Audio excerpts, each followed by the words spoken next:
ហ្នឹងហើយបងប្អូនទាំងអស់គ្នាថ្ងៃនេះខ្ញុំទៅនេពីការងារហើយខ្ញុំឆ្លៀតមកមើលដីផ្ទះ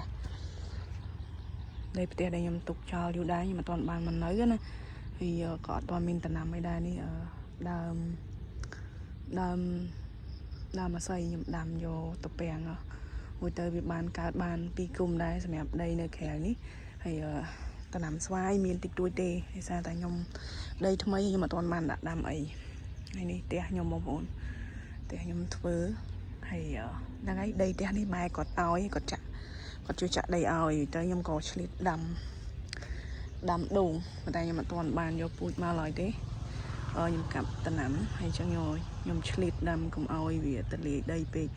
អញ្ចឹងសម្រាប់វីដេអូនេះខ្ញុំអត់មានអីបង្ហាញក្រៅពីប៉ុណ្្នឹងទេដោយសារតែដីខ្ញុំថ្មីអត់ទាន់បានដាំអីហើយចាំមើលមួយរយៈក្រោយនៅពេលដែលដីកើតអត់មានន័យថាដំណាំខ្ញុំកើតខ្ញុំនឹងផុសម្ដងទៀតហើយសម្រាប់ដូងគឺខ្ញុំដាំតែដូងមួយទេគឺដូងគឺក្អូបខ្ញុំយកពូជពីកំពង់សោមមកសុទ្ធរបស់គេមែនបងប្អូនហើយនោះហូងមន់របស់ខ្ញុំនោះអញ្ចឹងស្រាយបងប្អូនសលេងក្នុងវីដេអូយើងហត់តិចដោយសារតែទៅកាប់ដីហើយដែរអញ្ចឹងណាអញ្ចឹងក៏ឆ្លៀតមកថតវីដេអូ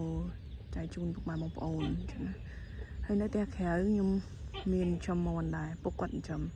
ហើយមន់ហ្នឹងគេលួចអស់20ក្បាលជាងហើយនៅសល់តិចតួចហើយនេះខ្ទមពុកផ្ទះពុកគាត់ធ្វើសម្រាប់ចាំដីឲ្យខ្ញុំណាហើយមកខាងទៀតនោះផ្ទះបងប្រុសអញ្ចឹងម៉ែគាត់ឲ្យដីម្នាក់ពាក់កដាលបងប្អូន2នាក់បងប្អូនមន់គេលួចអស់20-30ក្បាលហើយគេលួចអស់នៅសល់ពាក់កដាលហើយនេះគេចូលចាប់ហ្មងហើយអត់សូវមានដំណាំទេពីមុនខ្ញុំមកនៅមួយសាដំណាំវាច្រើនឥឡូវសូវមានទេឥឡូវខ្ញុំចាប់ផ្ដើមដាំម្ដងទៀតចឹងណាចាំមើលពេលបានផលខ្ញុំនឹងថតជាវីដេអូចែកជូនពុកម៉ែបងប្អូន